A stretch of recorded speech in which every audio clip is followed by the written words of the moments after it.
Hola, ¿cómo están? Bienvenidos a esta masterclass titulada Estados de emergencia en el Perú. Si no funcionan, ¿por qué seguimos empleándola para fines de la seguridad ciudadana? Yo soy Fran Casas, yo soy magíster y candidato a doctor en ciencia política por la Universidad Católica del Perú. Tengo formación en temas de seguridad y crimen organizado en diferentes universidades latinoamericanas y actualmente soy docente de posgrado en políticas de seguridad, como también consultor nacional e internacional.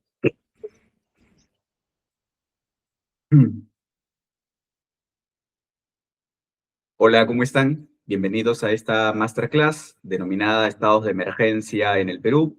Si no funcionan, ¿por qué seguimos empleándola para fines de la seguridad ciudadana? Yo soy Fran Casazulca, soy magíster y candidato a doctor en ciencia política por la Universidad Católica del Perú. Tengo formación en temas de seguridad y crimen organizado en diversas universidades latinoamericanas y actualmente soy docente de posgrado en temas de políticas de seguridad, así como también consultor nacional e internacional. El tema de hoy es un poco analizar por qué se continúa utilizando el estado de emergencia como estrategia que va a permitirnos reducir los índices de criminalidad, ¿no? O sea, en principio, la utilización de la declaratoria de estado de emergencia para fines de seguridad ciudadana no es una cosa reciente, ¿no? De hecho, se ha podido identificar que alrededor de 5 gobiernos han utilizado este tipo de medidas como parte de sus estrategias de seguridad, ¿no? Tanto el gobierno de Ollanta Humala, el gobierno de Pedro Pablo Kuczynski, el gobierno de Pedro Castillo, el gobierno de Dina Boluarte y el actual gobierno de José Geriz, ¿no? Y en ese marco, bueno, se han establecido esas declaratorias y ha habido cerca de 87 ampliaciones de estas declaratorias de estado de emergencia, ¿no? Y esto no solamente se ha dado en Lima Metropolitana, sino que también esta figura ha recaído en diversas partes del Perú. Hemos mapeado alrededor de 20 provincias peruanas que han estado bajo la declaratoria de estado de emergencia de manera, digamos, completa. Y por otro lado, en algunos casos se han detectado 23 distritos adicionales, digamos, a estas provincias que también digamos, ha recaído esa figura constitucional, ¿no? Las declaratorias de estados de emergencia forman parte de estas medidas de excepción de naturaleza constitucional que emplean los estados para poder afrontar sucesos extraordinarios, ¿no? De acuerdo a la sentencia del Tribunal Constitucional del año 2006 aproximadamente, es donde se define que la seguridad ciudadana también puede ser catalogado como un suceso extraordinario, ¿no? Y la doctrina de la declaratoria de estado de emergencia se sustenta en justamente la suspensión de ciertos derechos y garantías civiles y en el otorgamiento de facultades hacia las fuerzas del orden, ¿no? Llámese policía o miembros de las Fuerzas Armadas, en este caso en materia de seguridad ciudadana, ¿no? ¿Qué se ha hecho en el marco de la seguridad ciudadana? Bueno, se han hecho varias acciones, por lo menos así lo ha divulgado los distintos gobiernos mencionados, ¿no? Es claro que en el marco de los estados de emergencia, el Estado, el gobierno nacional suele aplicar mayor número de operativos policiales, hay también mayor predisposición a crear grupos especializados de inteligencia u operativos conjuntos, por ejemplo, contra la extorsión, que es el delito que genera los niveles de la crisis de la inseguridad. Hay también mayor cantidad o mayor número de fuerzas del orden patrullando en las calles, principalmente de la policía, pero en algunos casos también de las Fuerzas Armadas. Hay mayor número o mayor cantidad de detenidos en flagrancia o en actividad, ¿no? O por otro tipo de figuras penales. Y hay también mayor producción de normas penales, ¿no? Tanto a través de la creación de nuevas figuras penales, pero también a través del agravamiento de penas, ¿no? Es decir, hacer que la pena sea mucho más rigurosa, mucho más amplia, para que supuestamente el delincuente, pues, sea o haya menos incentivos a que cometa el delito, cosa que no hay ningún tipo de evidencia sobre ello, ¿no?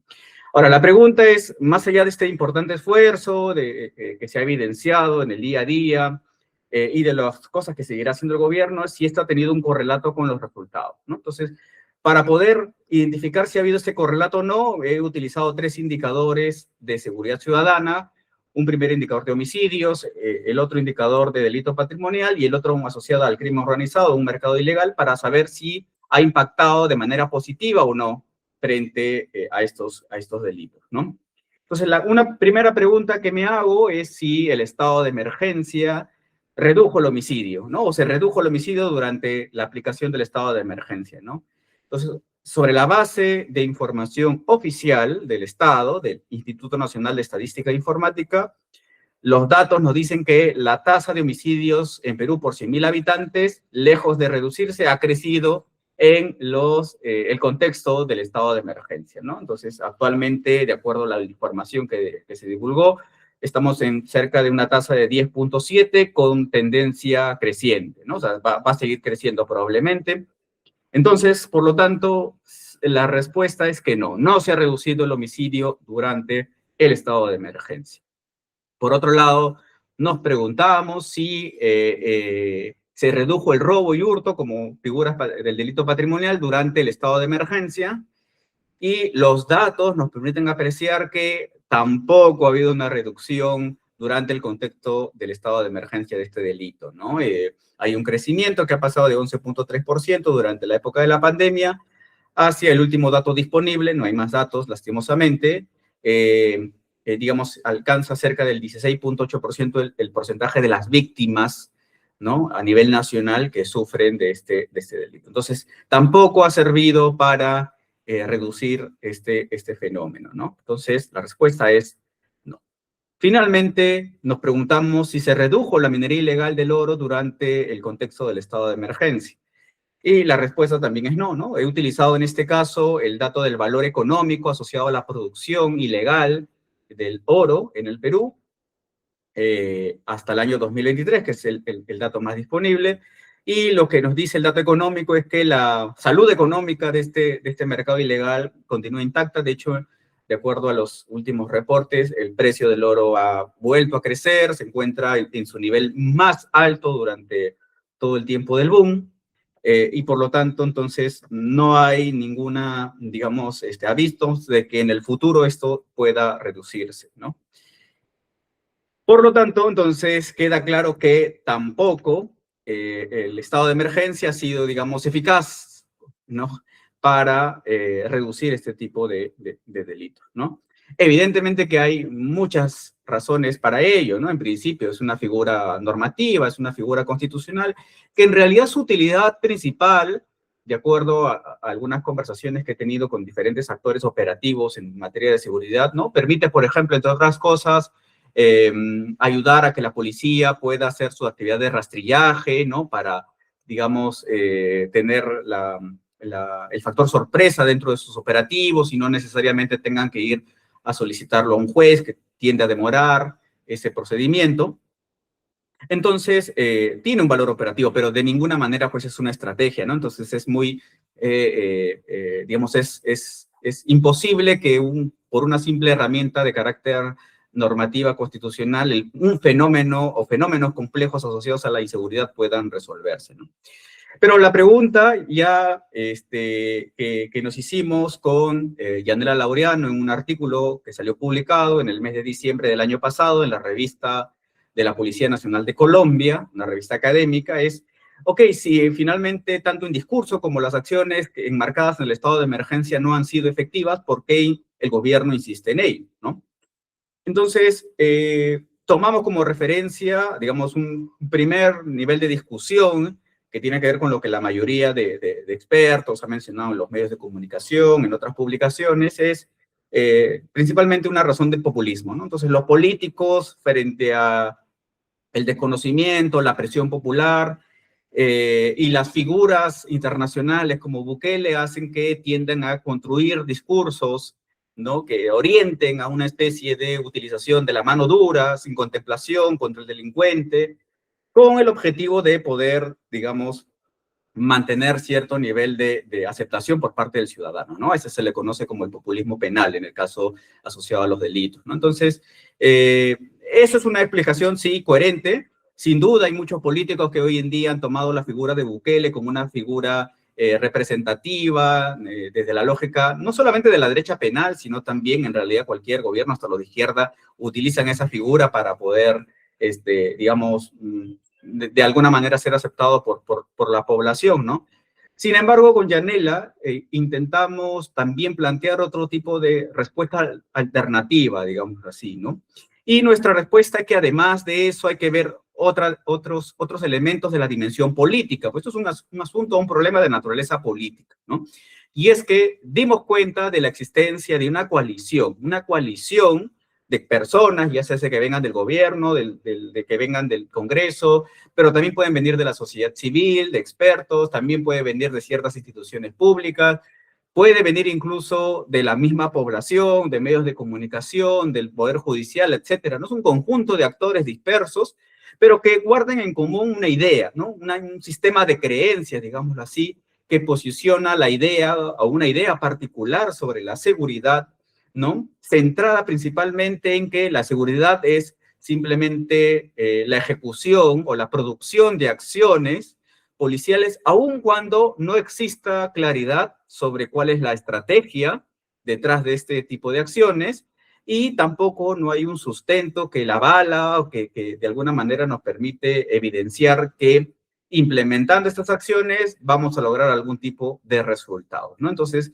es un sistema de creencias, un conjunto de personas que constantemente están pensando que la seguridad es eso, ¿no? Y entonces vale la seguridad por las acciones y no necesariamente tanto por los resultados. Y eso genera pues un desafío, ¿no? Pues el desafío es entonces, ¿cómo hacemos para que este conjunto de acciones o asegurar que este conjunto de acciones realmente puedan orientarse a poder controlar de raíz el problema?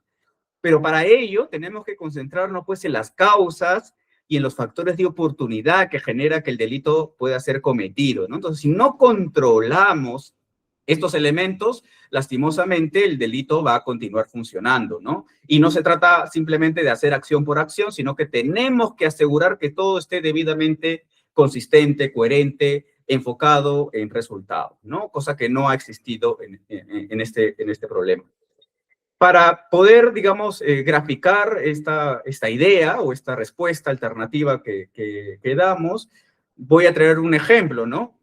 Creo que el punto de partida tiene que ser, oye, empecemos a mapear realmente cuál es el nivel de complejidad que tienen los delitos, ¿no? Entonces, utilicemos uno de los delitos más críticos actualmente en el Perú, la extorsión, ¿no? Voy a hacer obviamente un ejemplo lo más sencillo porque, digamos, en clase de seguridad trato de hacer ya mucho más detallado, ¿no? Entonces, la extorsión. Y sabemos que obviamente para que se cometa extorsión tiene que haber un actor motivado, ¿no? Una banda criminal, ya sea nacional o internacional, un grupo criminal, etcétera, un conjunto de personas interesadas en cometer este delito, ¿no? En sus diversas modalidades, ¿no?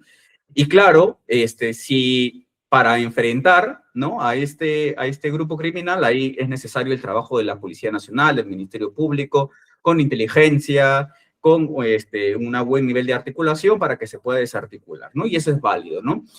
El problema central es que muchas veces la discusión mediática, la discusión pública se concentra solamente en ello, ¿no? Entonces, sobre ello se derivan, pues, la discusión ya si hay inteligencia, si hay tecnología, si hay cierre de brechas en las capacidades.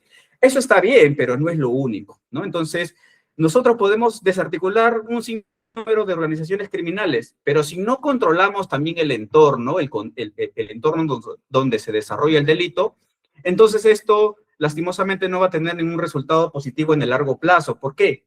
Porque digamos, van a aparecer nuevas organizaciones criminales, ¿no? Entonces, ¿qué elementos forman parte del entorno que facilita el delito de la extorsión? Pues ya lo hemos escuchado, la telefonía, ¿no? La tecnología telefónica de las telecomunicaciones. Hoy en día se extorsiona principalmente a través del teléfono celular, de los aplicativos en realidad que se pueden utilizar, que lo utiliza cualquier ciudadano para comunicarse.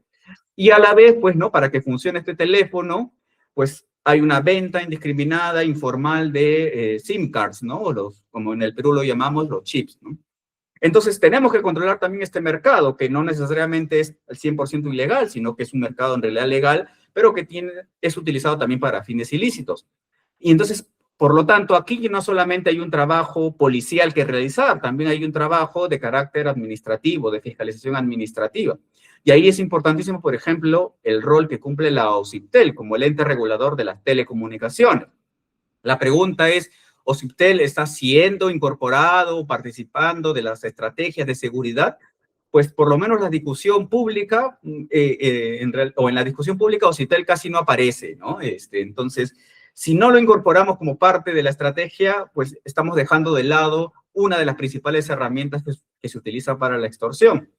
Por otro lado, otra siguiente herramienta que utilizan los extorsionadores y que facilita es el gran mercado, la disponibilidad de información de las víctimas.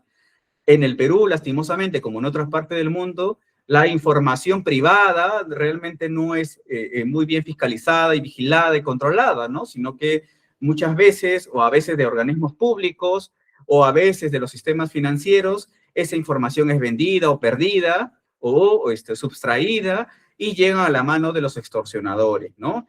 Entonces, aquí el Estado peruano sí tiene instituciones encargadas de vigilar ello, y no solamente está concentrado pues en las divisiones de alta tecnología, de delitos de alta tecnología de la policía, sino también tenemos una autoridad de fiscalización administrativa, como es la Autoridad Nacional de Datos Personales, que está adscrita al Ministerio de Justicia. Claro, la pregunta es, ¿qué está haciendo esta autoridad, no? Si realmente tiene dientes para funcionar como un ente administrativo, o si lo que requerimos es que esta autoridad se convierta en un ente regulador. Lo importante es que si no tomamos en consideración, ¿no?, el funcionamiento de otras instituciones más allá de la Policía Nacional, pues va a ser muy difícil controlar estas herramientas que son utilizadas por los extorsionadores. De la misma manera podemos hablar, por ejemplo, de las armas, de los explosivos, de las municiones, ¿cierto? Por otro lado, también tenemos otro rol importante que tiene que ver con las municipalidades, ¿no? Porque sabemos que muchas veces estos teléfonos celulares o estos SIM cards o incluso los explosivos pues se venden en espacios públicos, ¿no? No se venden en lugares ocultos, y ahí hay un trabajo también necesario de fiscalización de las municipalidades y de información que puedan ellos brindar a la policía para tratar de identificar en dónde están comprando mayoritariamente los grupos criminales este tipo de herramientas, ¿no? Pero aquí no termina la cosa, ¿no? Porque de acá ya tenemos, digamos, controlado de alguna manera o mapeado los elementos, las herramientas que se encuentran en el entorno y que sirven para facilitar el delito de la extorsión. Sin embargo, digamos, no todo está supeditado a un factor situacional, contextual. También hay elementos de carácter estructural, ¿no? Entonces, muchas veces, y lo hemos escuchado en los medios de comunicación y en algunas entrevistas también que he hecho para algunos estudios, que muchas personas, sobre todo muchos pequeños emprendimientos informales en el Perú, que aglomera cerca del 60% del país, ¿no?, recurren, por ejemplo, a los prestamistas informales, lo que se conocen, o lo que muchas veces se aplica la modalidad de extorsión del gota a gota, y lo hacen con conciencia, a sabiendas de que corren el riesgo de ser luego extorsionados o violentados, ¿no? Y lo hacen por una simple razón: ellos no tienen acceso al sistema financiero, al sistema crediticio del sistema financiero. Entonces, si el Estado no amplía digamos, su perspectiva de la lucha contra las extorsiones e incorpora otras dimensiones más allá de las instituciones, digamos, mainstream de la seguridad, como la policía, fiscalía, poder judicial, y incorpora, por ejemplo, una política de inclusión financiera que ya no tiene que ver con este sector, sino que tiene que ver con el sector economía, entonces, lastimosamente, el sistema va a continuar funcionando. Las condiciones para aplicar la extorsión o para que el delito continúe van a persistir. Por más que atrapemos y encarcelemos hasta todas las organizaciones, a todas las personas involucradas en este delito. Entonces, este mapeo, que insisto, es un mapeo que es bastante básico, pero creo que sirve como un ejemplo inicial para tratar de identificar lo complejo que implica controlar el delito de la extorsión, pero también las múltiples responsabilidades que deben ser atendidas por diferentes instituciones del Estado, no solamente del sector seguridad, ¿no? Y que, digamos, esa sería un poco la lógica de una estrategia mucho más integral, ¿no? Más fuera de la caja, digámoslo así, respecto de la perspectiva, la visión importante, pero acotada finalmente, que tiene esta coalición ¿no? Que promueve políticas de seguridad, pero muy centrada en lo operativo, sin norte claro, y muy centrada casi en las fuerzas del orden y no en todo el sistema que finalmente facilita la continuidad del delito de la extorsión. Podemos hacer el mismo ejercicio con los delitos patrimoniales, podemos hacer el mismo ejercicio con el sicariato, podemos hacer el mismo ejercicio con el tráfico ilícito de drogas, entre otros, ¿no? La pregunta es, ¿y cómo resolver el problema, no? Entonces, si el problema es político, la respuesta también es política, ¿no? Entonces, ¿qué requerimos? Bueno, en el nivel político, justamente, entonces necesitamos la participación o la formación de otras coaliciones, más bien que intenten impulsar este tipo de medidas, este tipo de enfoques de naturaleza mucho más integral, ¿no? Y acá es muy importante principalmente la sociedad civil, ¿no? La mayor generación de información y evidencias por parte de universidades, think tanks, centros de investigación, expertos, o incluso, ¿por qué no?, de organismos intergubernamentales, de la cooperación internacional, que permitan un poco romper la caja, ¿no?, de estas perspectivas, estas miradas tan cuadriculadas, ¿no?, que no nos permiten atender de manera mucho más efectiva o con una estrategia mucho más consistente, coherente, frente a un problema complejo, ¿no? Y desde el Estado también podrían haber ciertas acciones que se pueden realizar, principalmente a través de dos cosas, ¿no? La primera, en relación a la generación de indicadores de resultados, por ejemplo, para el caso de la extorsión, como para otros delitos, no existen indicadores de resultados. Seguimos midiendo el problema con la información de las denuncias, pero sabemos que para casos de la extorsión, como para otros delitos, pues la gente no denuncia. Hay una cifra negra, casi solamente el 15% denuncia ser víctima de un delito o se acerca a realizar la denuncia con temor. Entonces, la denuncia pues no es un buen indicador para medir el éxito o el fracaso de una política pública. Y por otro lado, tenemos que promover evaluaciones externas. Quizás lo podría hacer el Ministerio de Economía y Finanzas, lo podría hacer quizás el Congreso, lo podría hacer el CEPLAN, otra institución externa al sector interior, ¿no? Porque el sector interior no puede ser juez y parte, y sobre esa base, pues, de generar incentivos de transferencia presupuestal si es que se está realmente logrando mover la aguja, como lo decimos en el sector público, ¿no? Reducir realmente el problema, ¿no? Entonces, de esa manera se garantizaría, pues, que no se esté tirando la plata al agua y que realmente lo que está haciendo el Estado, pues, aunque puede tardar, porque no es un problema que se puede resolver de la noche a la mañana, pero tiene un norte claro, ¿no? Una ruta clara. Muy bien, hasta aquí nos vamos a quedar y nos vemos en otra oportunidad.